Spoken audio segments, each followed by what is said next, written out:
안녕하십니까. 화상흉터센터 서초미소사랑의원 원장 서정권입니다. 자, 오늘은 여드름 흉터에 부작용이 있는 케이스를 여러분께 소개를 시켜 드리겠습니다. 자, 이분은 30대 환자분인데요. 8년 전부터 여드름 흉터가 이제 생기기 시작했어요. 그래서 이제 가슴 쪽에 여드름이 좀 많이 나고, 그 다음에 이게 켈로이드로 자꾸 여드름 흉터가 발전이 됩니다. 6년 전부터 스테로이드 주사라는 거를 맞기 시작했어요. 그래서 자 보시면 가슴에 이렇게 아직 가로로 빨갛게 위로 부어 있는 염증 부위죠. 이 부분이 켈로이드 되겠습니다. 그 위의 부분도 이것도 켈로이드고요. 그 다음에 또 하나 더 켈로이드가 하나, 둘, 자 여기까지 이렇게 세 개가 켈로이드가 아직도 있습니다. 요 밑에도 하나 더 있습니다. 연결되어 있으니까 다 하나라고 치고, 밑에 또 조그맣게 요렇게 하나, 요게 켈로이드 4개가 아직 남아 있고요. 스테로이드 주사 맞았다고 그랬죠. 요것이 피부에 종양에다가 주사를 하게 되면 요렇게 종양을 녹여줍니다. 그래서 켈로이드 주사 치료에다가 주사를 놓게 되거든요. 그러면 주사를 놓게 되면 어떻게 되냐, 켈로이드가 높았던 게 비우되어서 높았던 게 짭으로들어요. 자, 그런데 의사 선생님께서 조절을 잘못하게 되면 이러한 부작용이 나타납니다. 이러한 부작용이라는 건 어떤 거냐면, 자 요렇게 현재 켈로이드가 나와 있는 주변으로 자 이렇게 움푹 파여 있죠. 여기는 완전히 숟가락으로 파낸 것처럼 이렇게 움푹 파여져 있죠. 자, 그 다음에 이쪽 밑으로 지금 흉골 부위입니다. 흉골 부위, 스터넘인데 이 스터넘 부위는 다른 쪽보다 이 쿠션이 별로 없어요. 주사 잘못 놔서 이랬습니다. 이거는 명칭이 이아트로제닉 스카라고 표현을 합니다. 그러니까 의사 선생님에 의해서 만들어진 흉터란 뜻이에요. 처음 진료 시 제가 진찰해 본 느낌은, 자 스테로이드 주사 맞았죠, 레이저 치료했죠, 항암제까지 맞았습니다. 그런데도 불구하고 켈로이드는 아직 남아 있고요, 이렇게 움푹움푹 파여 있는 흉터가 있습니다.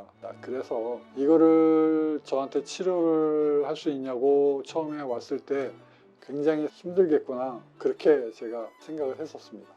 그래서 제가 환자한테 이렇게 얘기했습니다. 제가 이렇게 심한 환자를 치료해서 해결을 한 케이스는 없지만 내가 비슷한 케이스가 있기는 하다. 제가 치료한 케이스를 설명을 해서 어렵지만 한번 해결을 한번 해보자. 환자분께 솔직하게 말씀드리고 제 의사를 전달했습니다.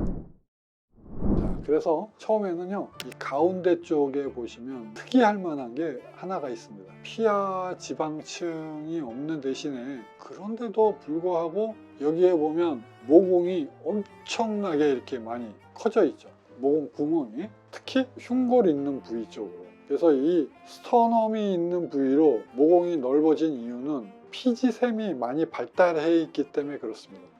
이 피지샘에서 과하게 피지가 분비가 되는 것이 반복해서 스카가 생기고, 그 스카가 발전을 해서 켈로이드가 생기고, 켈로이드 치료를 하다가 이렇게 흉터가 남기게 된 것입니다.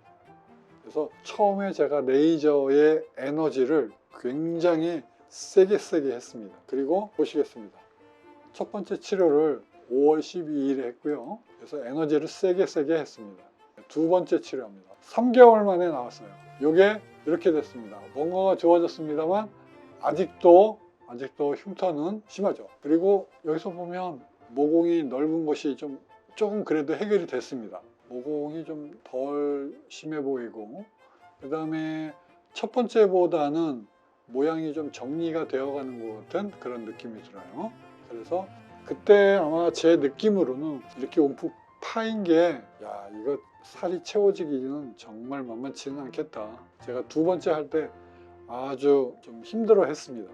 어려워 했고요. 그 다음에 8월 달에 두 번째 했고요. 세 번째 10월 달에 왔습니다. 뭔가가 더 좋아졌습니다. 이게 이렇게 됐고, 두 번째보다 조금 더 좋아졌습니다. 살은 더 찼지만 전체적으로 모양도 좀 지저분했던 모양, 울퉁불퉁했던 모양, 그 다음에 켈로이드가 심했던 부위가 이제 가라앉기 시작하고요. 그래도 아직 살이 파인 부분은 이렇게 여전히 움푹 파인 게 심하게 이렇게 남아 있습니다. 자, 이렇게 10월 14일 날 이렇게 세 번째 치료를 했고요.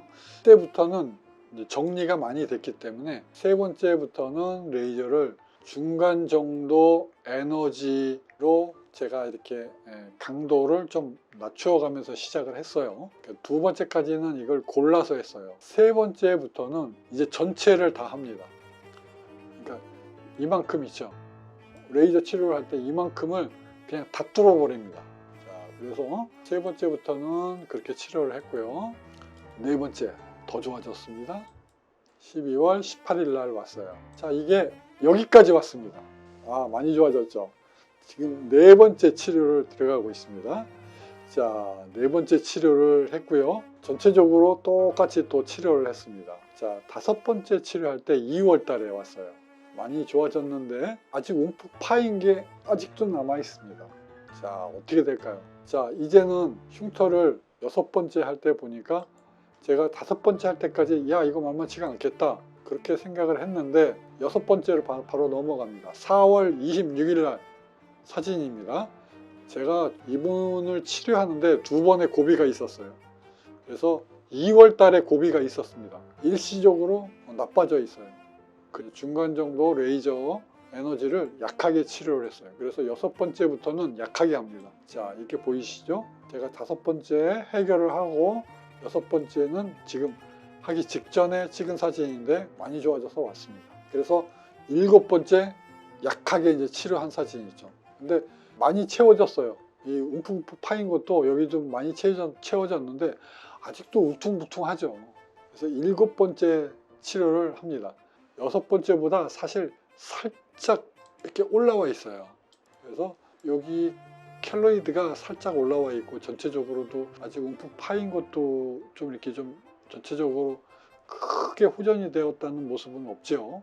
이때 좀 어려움을 좀 넘겼습니다. 그 다음에 9월달 사진이 되겠습니다. 여덟 번째 사진이죠. 자, 여덟 번째 치료합니다. 그래서 제가 이제 환자분의 상태를 보니까 이제 많이 좋아져 가기 시작하고 있습니다. 지금부터는 재생 치료를 하게 됩니다. 자, 이쪽에서 보시면 재발된 곳에다가 제가 비타민 C를 먹자고 그랬어요. 그래서 환자분이 9월 달부터 비타민을 드셨어요. 그래서 왜 그러냐면 환자분이 보니까 야채나 과일이나 잘 좋아하지 않고 그 다음에 담배를 피우고 그래서 흉터의 재생에 아주 안 좋은 영향을 미치는 거라고 생각이 들어서 이때부터 비타민 C를 좀 먹기 시작했는데 좋은 결과를 얻었습니다. 그래서 제가 깨우친 것은 의사도 환자의 영양 상태를 알아야 된다. 그거를 제가 깨닫게 되었습니다. 지금 다시 보면요. 11월 달에 여기 나와서 다시 재생 치료를 했습니다. 이때부터 이제 재생 치료를 했어요. 그래서 보시면 지금 환자가 8번까지 치료를 하고 재생을 들어왔는데 비타민 C를 먹으면서 환자 상태가 조금 더 개선이 됐던 거를 여러분께 강조를 하고 싶습니다. 그래서 지금 최종적으로 온 게 보시면 22년도 1월 25일 날 엊그저께 나왔습니다. 의사는요 환자의 영양 상태뿐만이 아니라 심리적으로 스트레스를 받는지도 살펴야 합니다. 왜 그러냐면 이 스트레스 호르몬이 상처의 치유를 지연시키고 상처의 성숙 과정에서 안 좋게 스카를 흉터를 남기는 방향으로 성숙 과정을 거치게 되면 흉터가 오히려 더 많이 남게 됩니다. 그래서 이 성숙 과정을 잘 거쳐야지 레이저가 흉터가 없어지는 방향으로 갈 수 있다. 이렇게 강조를 드리겠습니다. 자, 오늘 여러분께 소개시켜드린 이 여드름 흉터는 스테로이드 주사와 레이저 치료와 항암제 주사까지도 맞고 6년 정도 치료를 하신 환자분이 부작용이 나와서 저희 병원에서 치료한 케이스를 소개시켜 드렸습니다. 해결할 수 없을 것 같던 그런 여드름 흉터를 해결을 해서 여러분께 오늘 소개시켜 드릴 수가 있어서 굉장히 기쁩니다. 물론 이 환자분이 아직도 치료 중이기 때문에 치료가 다 끝난 게 아닙니다. 여기 보시면 빨간 거 있죠. 이 부분이 피부색과 비슷하게 완전히 빨간색이 없어져야지 치료가 끝날 수 있습니다. 이제 모든 치료가 이제 안정적으로 됐고 이제 더 이상 나빠질 일은 없지만 그래도 이 색깔이 마지막으로 돌아오는 과정이 좀 남아 있습니다. 한 몇 개월 정도 걸릴 것으로 예상이 됩니다. 앞으로 조금만 더 재생 치료를 잘 받으시면 되겠습니다. 어떻습니까? 병원 치료를 받다가 원치 않는 흉터가 남아 난처하신 경우가 있습니까? 아무리 어려운 케이스라 할지라도 켈로이드가 생겼다 할지라도 저를 믿어주시고 저에게 맡겨주시면 제가 최선을 다해서 치료를 해드리겠습니다. 원래 화상 흉터는 치료하기도 굉장히 어렵지만 치료할 수 있는 병원이 많지 않은 게 사실이기 때문에 고민이 많으실 겁니다. 거기다가 화상 흉터는 비후성 흉터나 이 켈로이드성 흉터가 아주 자주 발생을 합니다. 그래서 치료를 하는 병원을 찾지 못해서 고민을 하셨던 분들은 화상 흉터 하나만 치료하는 화상흉터센터 서초미소사랑에 오시면 화상 흉터나 켈로이드가 있거나 피부 이식을 하셨거나 화상 흉터가 있으신 모든 분들에게 최선을 다해서 치료를 해서 해결을 해 드리도록 하겠습니다. 화상흉터센터 서초미소사랑의원 원장 서정권이었습니다. 감사합니다.